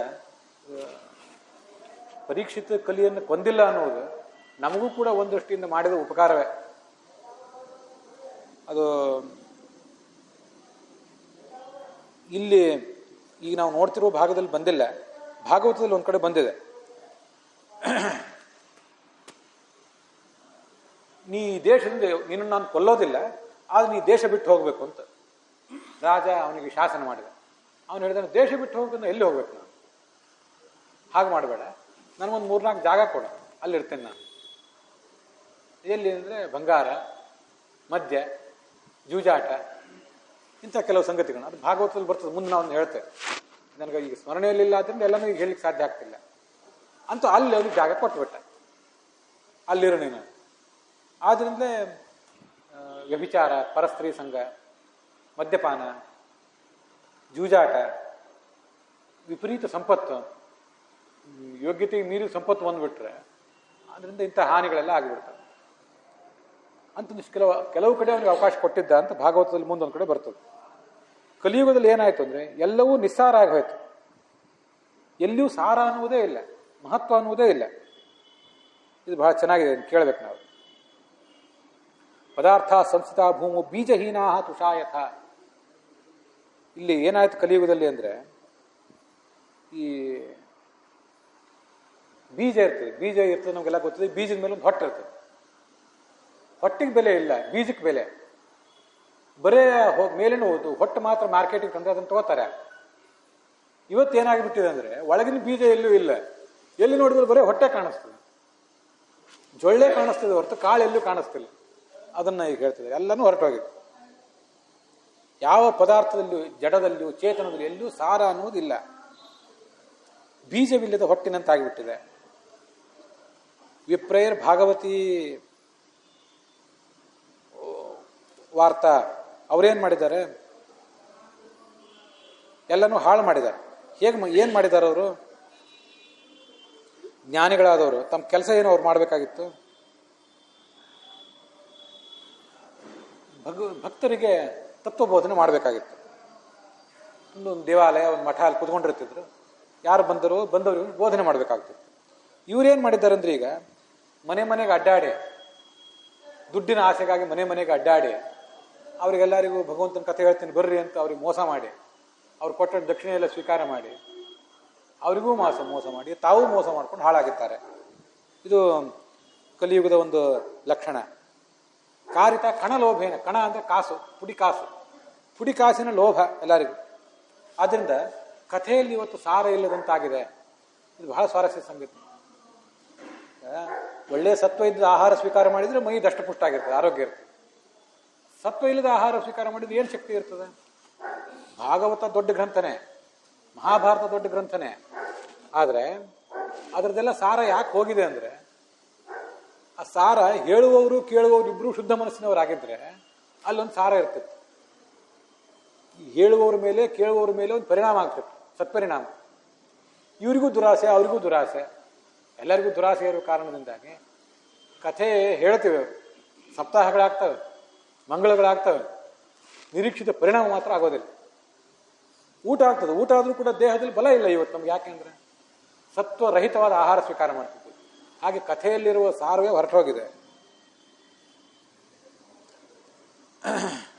ಅತ್ಯುಗ್ರ ಭೂರಿ ಕರ್ಮಾಣ ನಾಸ್ತಿಕಾ ರೌರವಾ ಜನಾ ತೇಪಿ ತಿಷ್ಠಂತಿ ತೀರ್ಥೇಶು ತೀರ್ಥಸಾರ ಕಥಾಗತಃ. ನಾವೆಲ್ಲಾದರೂ ತೀರ್ಥಕ್ಷೇತ್ರಗಳಿಗೆ ಹೋಗೋಣ, ಗಂಗಾ ನದಿ, ಯಮುನಾ ನದಿ ಅಂತ ಕಡೆ ಸ್ನಾನ ಮಾಡೋಣ ಅಂದರೆ ಅದು ಏನಾಗಿಬಿಟ್ಟಿದೆ ಅಂದರೆ, ನಾಸ್ತಿಕರು, ದುಷ್ಟರು ಇವರೆಲ್ಲ ಇಲ್ಲಿ ಇರೋದಕ್ಕಿಂತ ಹೆಚ್ಚು ಅಲ್ಲೇ ಇದ್ದಾರೆ ಇವತ್ತು. ಆದ್ದರಿಂದ ಆ ನದಿಯಲ್ಲಿ ಸ್ನಾನ ಮಾಡಿದ್ರು, ಆ ದೇವರಿಗೆ ಹೋಗಿ ನಮಸ್ಕಾರ ಮಾಡಿದ್ರು ಆಗಬೇಕಾದ ಪರಿಣಾಮ ಆಗ್ತಿಲ್ಲ. ದುಷ್ಟರು ಇಲ್ಲೂ ಇದ್ದಾರೆ, ಆದರೆ ಅಲ್ಲಿ ಅವರು ನಮ್ಮಂಥವ್ರು ಹೋದವ್ರನ್ನು ಸುಲಿಬೇಕು ಅಂತಲೇ ನಿಂತಿದ್ದಾರೆ. ಆದ್ದರಿಂದ ತೀರ್ಥಕ್ಷೇತ್ರಗಳ ಸಾರ, ಗಂಗಾ ಯಮುನಾ ನದಿಗಳ ಸಾರ, ದೇವ ಮಂದಿರಗಳ ಸಾರ ಇಲ್ಲದಂತ ಹೊರಟೋಗಿದೆ. ಅಲ್ಲಿರುವ ಪ್ರಶಾಂತಿ, ನೆಮ್ಮದಿ ಏನು ಸಿಗಬೇಕಾಗಿತ್ತು ಯಾವುದೂ ಸಿಗ್ತಿಲ್ಲ. ತಪಸ್ ಮಾಡೋಣ ಕೂತ್ಕೊಂಡನ್ನು ಮಾಡಲಿಕ್ಕೆ ಸಾಧ್ಯ ಇಲ್ಲ. ಒಂದು ವೇಳೆ ಮಾಡಿದ್ರು ಫಲ ಇಲ್ಲ. ಯಾಕೆಂದ್ರೆ ಕಾಮ, ಕ್ರೋಧ, ಲೋಭ, ಮೋಹ, ಮದ, ಮಾತ್ಸರ್ಯ ಮನಸ್ಸಿನ ಮೇಲೆ ಹತೋಟಿ ಇಲ್ಲ. ಎಲ್ಲಿ ನೋಡಿದ್ರು ಡಂಭಾಚಾರ, ಒಳಗೊಂದು ಹೊರಗೊಂದು. ಮತ್ತೆ ಎಲ್ಲಿ ಹೋದ್ರು ಅಧಾರ್ಮಿಕರು, ದೇಶದ ಸಂಸ್ಕೃತಿ ಧರ್ಮವನ್ನು ಹಾಳು ಮಾಡುವವರು ಒಡನಾಟ. ಎಲ್ಲಿ ಹೋದ್ರು ಅವರೇ. ಆದ್ರಿಂದ ಶಾಸ್ತ್ರ ಪ್ರವಚನ ಇದನ್ನು ಯಾರು ಕೇಳುವವರಿಲ್ಲ. ಧ್ಯಾನ ಮಾಡ್ತೀವಿ ಅಂದ್ರೆ ಒಂದು ಕ್ಷಣ ಧ್ಯಾನ ಮಾಡುವಾಗ ಮನಸ್ಸು ಎಲ್ಲೇ ಓಡಿ ಹೋಗಿಬಿಡ್ತದೆ. ಯಾರು ಪಂಡಿತರು, ವಿದ್ವಾಂಸರ ಹತ್ರ ಹೋಗಿ ಏನಾದರೂ ಒಂದಿಷ್ಟು ಜ್ಞಾನ ಪಡ್ಕೊಳ್ಳೋಣ ಅಂತಂದ್ರೆ, ಪಂಡಿತಾಸ್ತು ಕರತ್ರೇಣ ರಮಂತೆ ಮಹಿಷಾ ಇವ ಪುತ್ರಸ್ಯೋತ್ಪಾದನೆ ದಕ್ಷಾಹ ಅದಕ್ಷಾಹ ಮೋಕ್ಷ ಸಾಧನೆ. ಪಂಡಿತರು ಏನು ಮಾಡ್ತಿದ್ದಾರೆ ಅಂದ್ರೆ, ಪಂಡಿತರನ್ನ ಕೋಣಗಳಿಗೆ ಹೋಲಿಸಿದ್ದಾರೆ. ಯಾರಿಗೆ? ಕೋಣಗಳಿಗೆ. ಕೋಣದ ಕೆಲಸ ಏನು? ಇನ್ನೂ ಎತ್ತಿಗಾದ್ರೂ ಹೋಲಿಸಿದ್ರೆ ಅಡ್ಡಿ ಇರ್ತಿದ್ದಿಲ್ಲ. ಯಾಕಂದ್ರೆ ಎತ್ತು ಭೂಮಿ ಕೆಲಸ, ಕೃಷಿ ಕೆಲಸ ಮಾಡ್ತದೆ. ಕೋಣಗಳಿಗೆ ಅದನ್ನೇನು ನೊಗ ಹೂಡಿ ಗಾಡಿ ಹೊಡ್ಲಿಕ್ಕೂ ಬರೋದಿಲ್ಲ ಕೋಣಗಳಿಂದ. ಅವೇನು ಗಳೆ ಹೊಡಿಲಿಕ್ಕೂ ಉಪಯೋಗ ಇಲ್ಲ ಕೋಣಗಳು. ಕೃಷಿ ಕೆಲಸಕ್ಕೂ ಉಪಯೋಗ ಇಲ್ಲ. ಕೋಣದಿಂದ ಆಗೋ ಒಂದೇ ಕೆಲಸ ಏನು? ಎಮ್ಮೆಗಳ ಮೂಲಕ ಸಂತಾನೋತ್ಪತ್ತಿ ಮಾಡೋದೇ ಒಂದು ಕೆಲಸ. ಅದು ಬಿಟ್ಟು ಬೇರೆ ಏನೂ ಉಪಯೋಗ ಇಲ್ಲ ಕೋಣಗಳಿಂದ. ಎತ್ತುಗಳಿಂದ ಉಪಯೋಗ ಇದೆ. ಎಲ್ಲ ಪಂಡಿತರು ಇವತ್ತು ಕೋಣಗಳಂತೆ ಆಗಿದ್ದಾರೆ ಅಂತ ಹಾಸ್ಯ ಮಾಡ್ತಾರೆ ಪುರಾಣಕಾರರು. ಪುತ್ರಸ್ಯೋತ್ಪಾದನೆ ದಕ್ಷ. ವಯಸ್ಸು ಬಂದ ಕೂಡಲೇ ಎಲ್ಲ ಪಂಡಿತರು ಮದುವೆ ಮಾಡ್ಕೋತಾರೆ, ಎಲ್ಲರೂ ಮಾಡ್ಕೋತಾರೆ, ಇವರು ಮಾಡ್ಕೋತಾರೆ, ಮಕ್ಕಳನ್ನ ಹಡಿತಾರೆ. ಮಕ್ಕಳನ್ನ ಹಡಿಲಿಕ್ಕೆ ಎಲ್ಲರೂ ಸಮರ್ಥರು. ಆದರೆ ಪುರಾಣ, ಪುಣ್ಯಕಥೆ, ಜ್ಞಾನ, ಭಕ್ತಿ, ವೈರಾಗ್ಯ ಈ ಪಂಡಿತರಲ್ಲೇ ಇಲ್ಲ. ಬೇರೆಯವರಲ್ಲಿ ಎಲ್ಲಿಂದ ಬರಬೇಕು? ಇಷ್ಟು ಕೆಟ್ಟ ಕಾಲ ಬಂದು ಹೋಗಿದೆ. ಮತ್ತು ಈಗೆಲ್ಲ ಇದ್ದಾಗ ಭಕ್ತಿ ಎಲ್ಲಿಂದ ಬರಬೇಕು? ಅಂಥ ಸತ್ವ ಅನ್ನೋದೇ ಎಲ್ಲೂ ಇಲ್ಲದಂತಾಗಿದೆ. ಇದು ಈ ಕಲಿಯುಗದ ಧರ್ಮ. ಇದು ನಾವು ಅನ್ನುವುದು ಯಾರನ್ನ? ಅಯಂತು ಯುಗಧರ್ಮೋ ಹಿ ವರ್ತತೆ ಕಸ್ಯ ದೂಷಣಂ. ಯಾರನ್ನು ಬೈಯೋದು? ಆದರೆ ಯಾರನ್ನು ಬೈಯೋದು ಸುಮ್ಮನೆ ಕೂತು ಉಪಯೋಗ ಇಲ್ಲ. ಇದರಲ್ಲಿ ಭಾಗಿಯಾದವರು ಏನು ಒಟ್ಟಾರೆ ಸಮಾಜದಲ್ಲಿ ಸಾಮಾಜಿಕ ವ್ಯವಸ್ಥೆ, ದೇಶದ ವ್ಯವಸ್ಥೆ, ರಾಜಕೀಯ ವ್ಯವಸ್ಥೆ ಎಲ್ಲ ಹದಗೆಟ್ಟಿದೆ. ಅದಕ್ಕೆ ಎಲ್ಲರೂ ನೋಡಿ ಅವ್ರು ಸರಿ ಇಲ್ಲ ಅಂತ ಅವ್ರನ್ನ ತೋರಿಸೋಂಗಿಲ್ಲ, ಇವರು ಸರಿ ಇಲ್ಲದೆ ಇರೋದ್ರಿಂದ ಅವ್ರು ಸರಿ ಇಲ್ಲ. ಎಲ್ಲರೂ ಇದಕ್ಕೆ ಆರೋಪಿಗಳೇ. ಅದ್ರ ಬಗ್ಗೆ ನಾವು ಎಚ್ಚರಿಕೆಯಿಂದ ಇಟ್ಕೋಬೇಕು. ಅಥಸ್ತು ಪುಂಡರೀಕಾಕ್ಷ ಸತತಂ ನಿಕಟೇ ಸ್ಥಿತ. ಭಗವಂತ ಕಲಿಯುಗ ನಡೀಲಿ, ಕೆಲವು ಕಾಲ ನಡೀಲಿ ಅಂತ ಸಹಿಸ್ಕೊಂಡಿದ್ದಾನೆ. ಎಲ್ಲಿದ್ದಾನೆ? ಇಲ್ಲೇ ಇದ್ದಾನೆ, ಒಳಗೆ ಇಲ್ಲೇ ಇದ್ದಾನೆ. ಆದರೂ ಎಲ್ಲ ಕಡೆ ಕಣ್ಣು ಮುಚ್ಕೊಂಡು ಕೂತಿದ್ದಾನೆ ದೇವರು.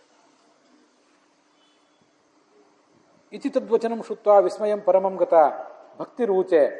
ಭಾರಿ ಆಶ್ಚರ್ಯ ಆಯ್ತು ಅವಳಿಗೆ. ಅದೆಲ್ಲ ಕಥೆಯೆಲ್ಲ ಕೇಳಿ ಬಹಳ ಸಂತೋಷನೂ ಆಯ್ತು ಅವಳಿಗೆ. ನಿಮ್ಮಂಥ ದೇವಋಷಿ ನಾರದರು ನಮಗೆ ಭೇಟಿಯಾಗಿದ್ದರಿಂದ ನಮಗೊಂದು ಭಾಗ್ಯ.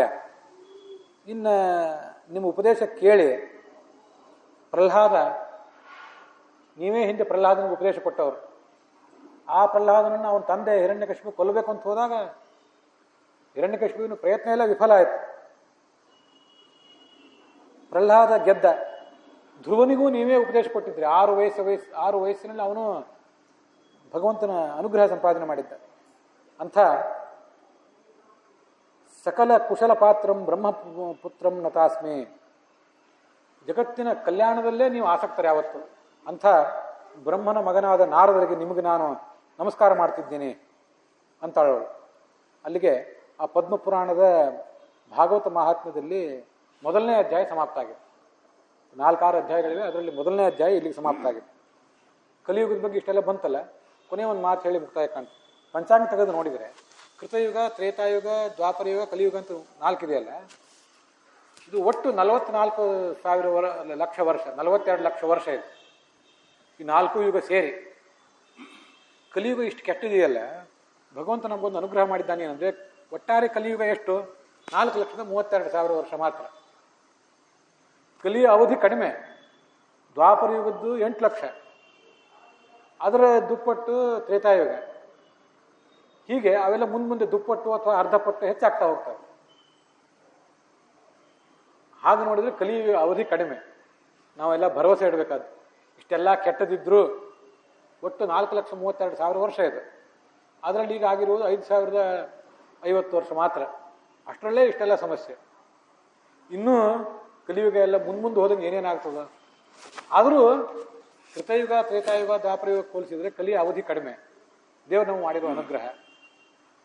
ಒಂದು ನಾಮ ಸಂಕೀರ್ತನೆ ಮಾಡಿಬಿಟ್ಟು ಮಾತ್ರಕ್ಕೆ ಭಗವಂತ ಪ್ರೀತನಾಗ್ತಾನೆ. ಸುಮ್ಮನೆ ಕಾಲ ಹಿಂಗೆ ಇದ್ದಾರೆ ಅಂತ ಸುಮ್ಮನೆ ಗೋಳಾಡ್ತಾ ಕುತ್ಕೊಳ್ಳೋ ಬದಲು, ಯಾರ್ದಾರ್ದೋ ಮೇಲೆ ದೋಷಾರೋಪ ಮಾಡೋ ಬದಲು, ಲೋಕದ ಡೊಂಕ ನೀವೇಕೆ ತಿದ್ದುವಿರಿ?